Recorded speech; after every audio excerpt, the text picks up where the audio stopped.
Right. So the Gvov base, 96b. 1, 2, 3, 4, 5, 6, 7 lines from the top of the page, beginning of the line Amar Rava. So today we have some very gruesome details of the gruesome story of the destruction of the Beis Hamikdash. Because we mentioned Nebuchadnezzar in the last Gemara. We talked about Nebuchadnezzar's 4 steps he took to defend God's honor.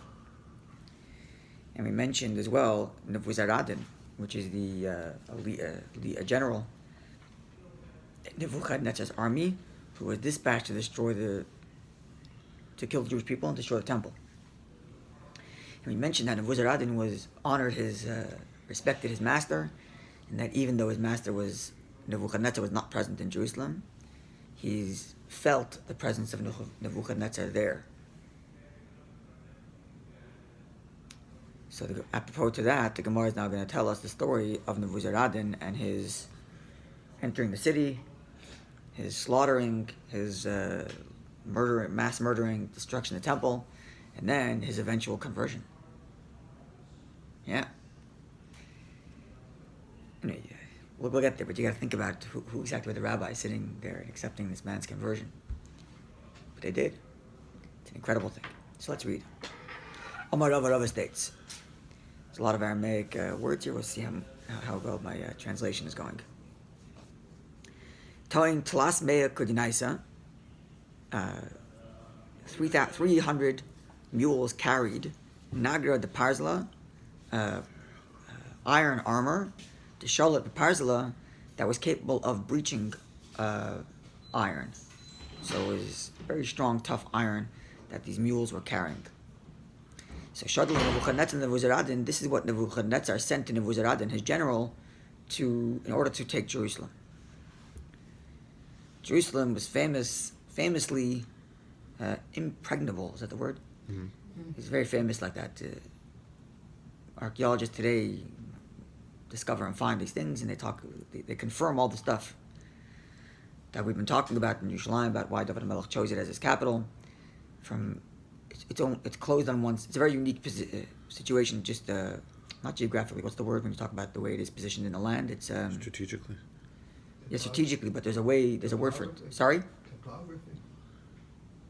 But the way the land is situated makes it very ideal for. Topographically. Maybe that's the word. I don't know. Anyway, it has water for starters, which is a unique thing. It's in a mountain, which makes it even more unique. On one side, there's another mountain, making it very difficult to get through. And then putting walls on the other end, you end up basically enclosing the entire city on top of a mountain, making it very difficult to get through, which made it, and also which also gave it a wide vision. So you can, on top of your citadels, which is what David HaMelech built, be able to see miles and miles away. And if there's an army coming, you could see it probably 2 days march in advance or 3 days march in advance. So there's no surprise attacks in Yerushalayim, making it a very strong city. And which is essentially why David HaMelech, at least on the Gash mystical level, the physical level, why David HaMelech chose it as his capital, uniting the 12 tribes around Yerushalayim. So, given such, Nebuchadnezzar sends Nebuzaradan with 300 mules covered in iron that are strong enough to pierce iron. Kulu, Balitinu, where am I? All of them failed. It was swallowed up by one. Kulu Balitinu, B'chad Dasha Dishlam. All of them were, she says, but they all failed. They all broke in trying to pierce one door of Jerusalem. So 300 mules, good morning. 300 mules that are meant to pierce iron couldn't get through one door. And they're kind of like axes, or I guess, or like. It must have been like these pointy spears that come out of the end of the front of animals, I assume. Or should patishe bars are like hammers or like axes. Yeah. It's some iron, like ancient tanks, ancient cavalry. They had like some sort of iron spear of some sort that can pierce, that the animal would ram into something and it was supposed to break through. But it failed. It broke every single time on one wall, on one door in Yerushalayim. Okay. So the Gemara now raises a verse which backs this idea up. Shneimar, as the verse reads. The verse is in Tehillim 74:6, which reads, "B'tuchei yachad How do you pronounce it? Sorry, one second. Betuchea yachad bekshil. They're opening broke hammers. V'chelapos yahaloimun, which is, and now they pounded carved work together with hatchet and with hammers. Yeah, they're banging against the door with this metal stuff, and it's not working. This is what the Talmud describes, how they're using strong material to try to break through the doors of Yerushalayim, and it's not working. Okay, so Boy Lemeder, Nebuchadnezzar said, "Okay, I'm done. I'm going back home." But Omar, he said, "Mistafina, I'm afraid of leaving now. They'll let it be that they shouldn't do to me like they did to Sanhedrin. Sanhedrin was only a couple decades earlier, and he famously, mysteriously, miraculously, his entire army fell apart the night before he tried to attack Jerusalem. So I have no success with my strongest armor getting through Yerushalayim. I'm leaving. I don't want to." Or actually, sorry, he was afraid to leave, afraid that camping overnight somewhere, the fate of his army would be the same as the fate of Sanhedrin's army earlier. Nafka Kala, a heavenly voice came out, Amar, and said, "Shvar bar shvar Nebuchadnezzar. Nebuchadnezzar, oh you leaper, son of leaper," like one who jumps. Shavar, jump over or leap. Why? The time has arrived for the temple to be destroyed. This is from heaven, divine voice that he's hearing. Ve'chale mikli, and it's time for the temple to be destroyed, and for the heichal, it's like the chamber, the inner part of the Beis Midrash, to come down, Burnt, to burn, to be burned. Okay, so he gets the okay from heaven. Pashle echad nigra, asa michya b'kupa. He took one last of these mules that are covered in iron. I thought it's like the mule. Moses was carrying it. And he used the back. Not even a mule. He used the back of one of these hammers, but not even the front of the hammer, which has the iron, which is supposed to break the iron, just the back side of it. And he touched it at the door of Iftichen, it opened. So from heaven they allowed him to open it, so even the lightest tap opened it up. Before that moment, he didn't have heaven's permission. All the mule's strongest armor didn't work. Shenemar, as the verse reads, and this is from Psalms, the same chapter, but just the verse right before it. Yoide kemevi l'mayla, v'sabach eitz kardumos, which is basically that the destroyer became like a wood chopper who's chopping down wood, meaning it was so easy for him to get in, just like a wood chopper just takes down wood, cutting trees. Okay, so he's in Jerusalem with heaven's permission, with the slightest tap on the wall, he's in Jerusalem. Havakotov Ozil, he's walking around, going from street to street and just killing people. Till he finally reached the Heichal, the inner sanctum of the Beis Midrash. Id l'kebei nora, he lit a fire to try to light the temple on fire. Gava Heichala, this is literally the story, translating literally. The Heichal, the sanctuary, raised off the ground, trying to escape the fire. Physically, at least for translating the story literally. The Heichal raised up into the air, trying to avoid the fire. Darchu be mishamaya, from heaven they trampled on it to push it back down to earth, that it be destroyed. Shenemar, as the verse reads, this is from Eicha, right? Eicha, chapter 1, verse 15, morning. Gat darach Hashem v'psulas bas Yehuda.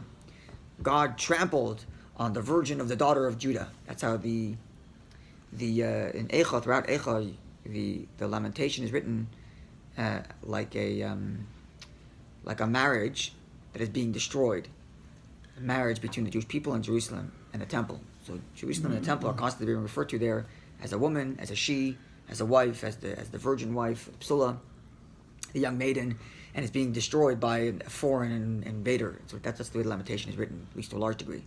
So here it describes in similar fashion. Hashem tramples on the virgin, on the Psula, on the temple, and the Gemara is saying that this terminology that God trampled on it is indication that if not for the trampling of heaven, the fire wouldn't be able to touch it. So Nebuchadnezzar is lighting a fire, it's trying to escape it by going to heaven, and from heaven they push it back down. Okay? So, says the Gemara, Kazicha daite. He started to feel proud of himself, Nebuchadnezzar. The success was getting to his head. He started to feel haughty, arrogant. Nafka bas kala, a heavenly voice emerged, v'amalei, and told the Nebuchadnezzar, Amma Katila, a dead nation, Katalta, you've killed. You killed a dead nation. In other words, it's not like you killed the nation of Israel because you're more powerful than them. Not at all. We've decided in heaven that they are to be killed, and you just killed a dead people. It's a similar thing in halakha also, when a person is condemned to death by court for capital punishment. He has certain discussion about he's already considered dead, considering the fact that he's already been destined to death. So in a similar fashion here. So the heavenly voice tells the wizard, there's no reason for you to get all arrogant and to get all self-assured. You killed a nation that's already dead. Not you did it. We did it, and we just allowed you.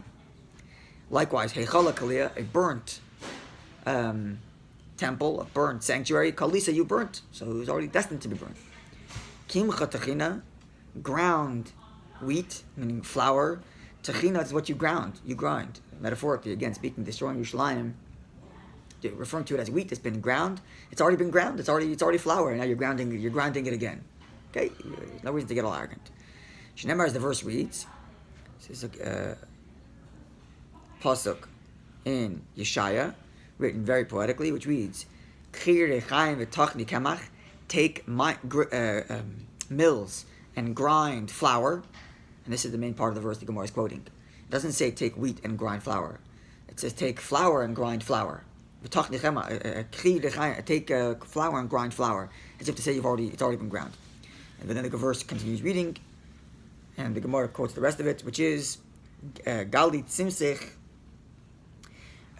reveal your locks, Chishbi Shuval Gale Shoik Avri Nares, and put away like your entourage, and open up Gali Shuk, reveal the legs that are crossing the rivers. So it's a metaphor. It's a poetic, metaphorical description of the invaders coming into Yerushalayim. But it says the Gemara Chitim Le'nam. It doesn't say take wheat and grind them. Elakamach. It says take flour and grind them. That is to say that it's already been ground. Okay. So this is the end of the statement from heaven and telling the Nebuchadnezzar to keep his arrogance in check. It's not him who's doing it. It's from heaven, and he happens to be the agent. So it says the Gemara like this: Chaza. This is an incredible thing. Chaza damya de Zechariah. Nebuchadnezzar saw the blood of Zechariah to have a karatach that was boiling. He must have known who Zechariah was, because he recognized him, and he saw him lying on the floor of the temple, and his blood was literally boiling, like bubbling. Amalahu, so Nebuchadnezzar tells the priests that are standing there in the temple, Mahai, what's this? Amrulay, so the priests tell him, Dam zvachim hu ishbech. They didn't want to say what happened. So they told him, this is just sacrifices we've just been in the middle of sacrificing before you arrived, and the blood is boiling from the sacrifices we just offered to God.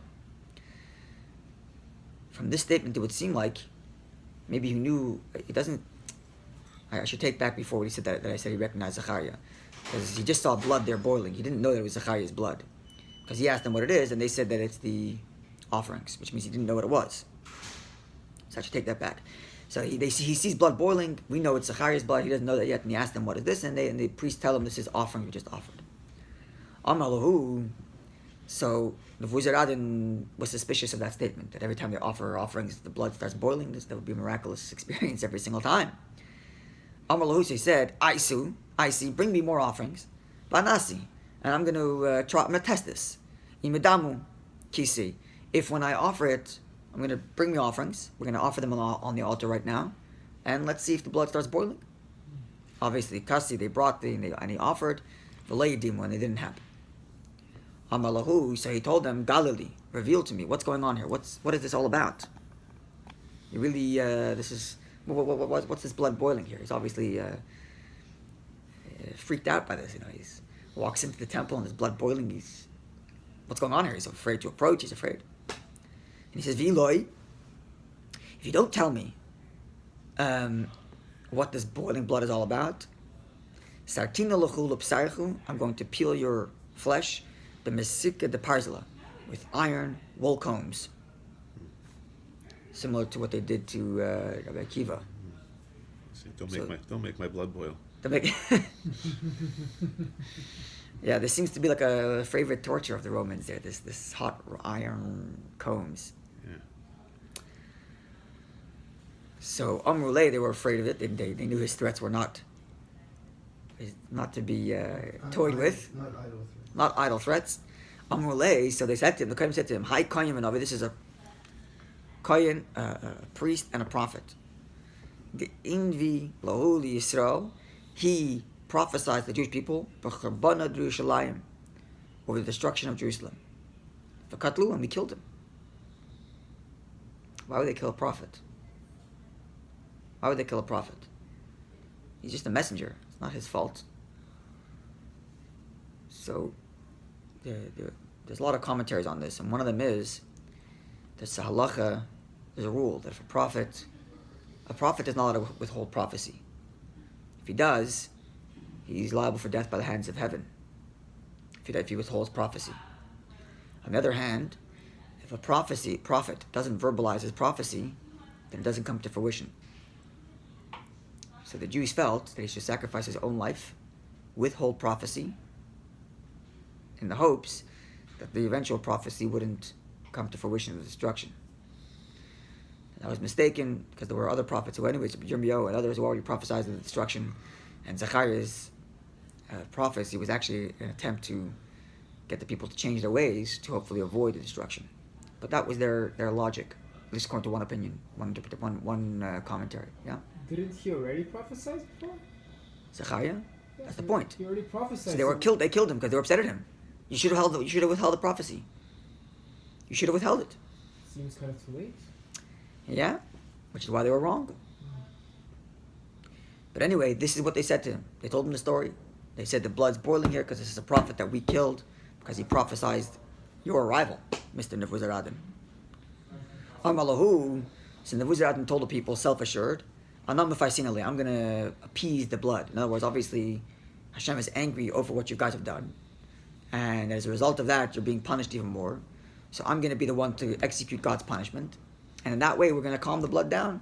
The blood will stop boiling because the punishment that God wants to exact on the Jews for what they've done will be done through me. So he brought the sages. Katlu Elu. He killed the sages upon the blood of Zechariah's boiling blood. Killed him. The boiling blood didn't stop. He brought the school children. Beirav, the house of the sages. I mean, he brought the children who are learning Torah. Katlu Elu. He killed them He killed all the children upon the boiling blood. And the boiling blood didn't stop. Perek Chelek. He brought the young Bachar, the young Kohanim. The Perek Chelek means the youthful Kohanim, which throughout the Gemara are the ones who keep the action, the excitement of the temple going. The Perek Chelek, the Gemara describes them a number of times as the ones who get the activity going. Young, youthful Kohanim. And he killed them all. He killed them all upon the boiling blood. And the boiling blood didn't stop. To the point that he killed in the temple. Meaning the temple is burning, there's boiling blood, and he's bringing in people by the hundreds of thousands and murdering them on Zechariah's blood, and the blood is still boiling. Till he brought to them Tishin Varboin Ribui, 940,000. It's a miniature Holocaust. V'loy noch, and the blood still didn't boil. Kardiv Lagabe, Nebuchadnezzar approached the blood. After 940,000 people he murdered. Amar, and he said to the blood, Zechariah, Tovim Shebahan, Ibadatim, the best that you have I've laid to waste. Michalach, Diatlikunu Laklu, is this what you want? You want me to kill them all? He's screaming at the blood. Miyad nach, the blood abated. So after this whole experience, after all the murder that he's gone through, he started to think thoughts of repentance. It's a crazy, crazy story. Not crazy in the colloquial sense, crazy as in the literal sense. It's a wild story. After all this, he had a thought of tshuva. What did he think? Amar, he said to himself, Mahem, these Jewish people, Shaloi Ibdu, they only killed El Nefesh Achas, they killed one person, Zechariah. And Kach, this was their punishment. And 940,000 people had to die before God was, God finished, so to speak, punishing the Jewish people for one person they killed. Hahu Gavra, that person, referring to himself in the third person of Uzaradin, who killed many more than one person. My Tevela, what's going to be on him? So, Arak Shada Porta Labesa, this guy turned around, he sent a message back to his home and said, I'm done with this life. And he converted. So I mentioned before that the conversion process requires 3 qualified rabbis to sit there and accept his conversion. Now, what I assume they would know his history. If they don't know his history, then they wouldn't accept him as a convert. They have to do their due diligence. So they know who he is, they know what he did, and they still accepted his conversion. It's an unbelievable thing. Yeah, from the very place of pain, there's a transformation. That's the whole idea of Mashiach's coming, as we've been describing. But it's an unbelievable thing. So to conclude, the Gemara makes the following statement. Maybe they had no choice. It doesn't seem from the Gemara that he compelled them like through force to convert to.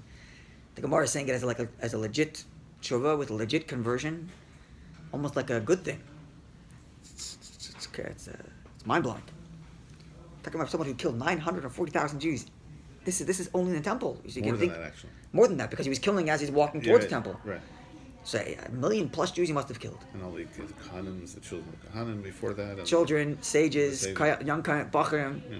I mean, mass murder and conversion. So if you ever thought there was no hope, Look at him. look at this person. It's unbelievable. Do we make a comparison between this? I don't want to mention the names in the Shoah. But at least here there was a heavenly voice telling it was time to do something. So you had some kind of authorization. Look, when the sages tell us what happened, we have a tradition of what happened in terms of heavenly voices. I accept it.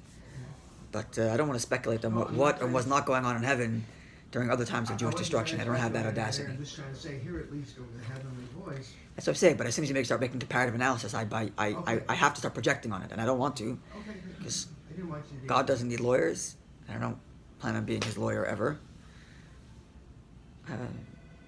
We'll pose the questions, I'll be on the questioning end, not the answering end. But this here we have a tradition, so we're listening to the story, which is quite incredible. So concluding remarks says the Gemara like this, and this gets back to what we began with yesterday, which was, or whatever it was before, last week, how Nebuchadnezzar took those 4 steps to defend God's honor, and as a result of that, he got rewarded. Nebuchadnezzar's. But the Gemara is going to see, we're going to see it's not going to be so simple. The Gemara says like this. Okay. And where am I? Tanur Rabbanan, our sages taught. Naaman, a person named Naaman. Naaman is was a general for the Ammon army. This is described in the Book of Kings, chapter 4 or 5, somewhere around there. That doesn't say. Yeah, it's somewhere 4 or 5. Anyway, the Naaman is described as somebody who was a general for the armies of Aram, sorry. And he had leprosy, he had tsaras, trying to get healed. His wife had a Jewish maidservant who said, my people take care of tsaras, go visit them, and they'll take care of it. He went to the king of Eretz Yisrael at the time, couldn't heal him, and Elisha, the prophet of the time, told the king, this is my job, not the king's job, I'm the prophet, send him to me. So he brought him, and he told him to go to the mikveh in the Yarden 7 times, and he got to go into the water 7 times, and thinking that it was just a regular cleansing process, he got very upset. He said, I have rivers in Aram, I don't need your rivers. But his people told him, maybe there's something spiritual going on here. If he told you to do something, the verse describes how he was hoping that the prophet would wave a magic wand and get the leprosy to disappear. But he went to the river, he dunked, and his tzaras disappeared. He came back and he praised the prophet, and he wanted to give him gifts, and the prophet refused. And Gehazi went and took gifts anyway, and he lied, and the whole story. The bottom line is that Naaman was very impressed with the Jewish people and their ability to do spiritual healing that Elisha did for him. So it says the Gemara, he was what's called a resident convert. A resident convert is somebody who moves into Eretz Yisrael, does not become Jewish, but disavows any idol worship. So he becomes like a resident alien. In other words, in Jewish law, we don't require people to convert even if they move into our land. But they can stay where they are as non-Jews, but they have to respect certain basic Jewish laws, primarily disavowing idol worship. And that's what Naaman did. Nebuzaradan, this Nebuzaradan we just described before, the mass murderer who had teshuvah, ger tzedakaya. He was a righteous convert, as we just described. The bnei banav shel Sisra, the grandchildren of Sisra. Sisra was the general who fought against Devorah. We read this song earlier. They were Pelishtim? No. Anyway, Sisra was the general who fought Devorah. He also had a change of heart, and says the Gemara, actually not necessarily him himself, but from his children, somewhere from descendants, they've converted, and Lamdu Torah b'Yerushalayim, not only were they Jews, not only were they scholars, but they actually led the Jewish people and taught Torah in Jerusalem. Mibnei banav shel Sanhedrin, the grandchildren of Sanhedrin, Limdu Torah b'Rabim, studied Torah publicly. Man Ninu, who are these people? Who are the great grandchildren of Sisra? It seems like it's one from Sisra, one in Sanhedrin, or it's possibly both of them coming from Sanhedrin. I'm not sure.